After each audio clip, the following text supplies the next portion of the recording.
नंतर सरकार बदललं, मग एक सरकार आलं, मग पुन्हा आमचं दुसरं सरकार आलं, पण या 5 वर्षात त्याच्यावर आपण कारवाई करू शकलो नाही, तो विषय मागे पडला।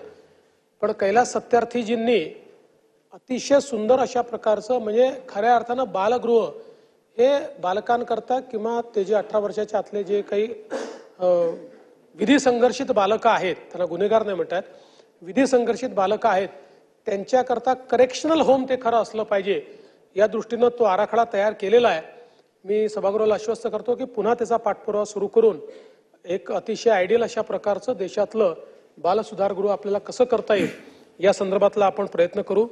अनेक वेळा आता हे जे काही बालसुधारगृह आहेत हे होम मिनिस्ट्रीच्या ऐवजी त्याच्यावर विशेष नियंत्रण आपलं महिला व बाल विकासचं आहे, कारण त्याला आपल्याला तुरुंग मानता येत नाही।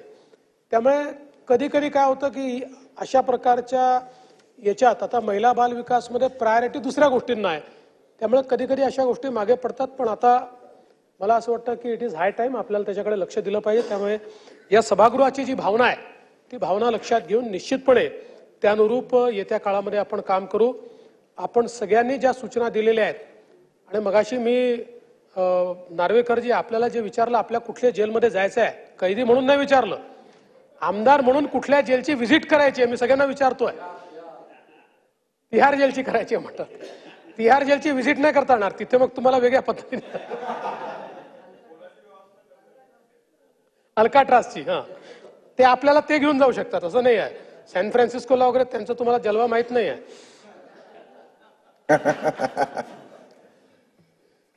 पण माननीय सभापती महोदय, सभागृहाने ज्या सूचना केल्या त्या सूचनांचा निश्चितपणे अवलंब या ठिकाणी केला जाईल आणि म्हणून हो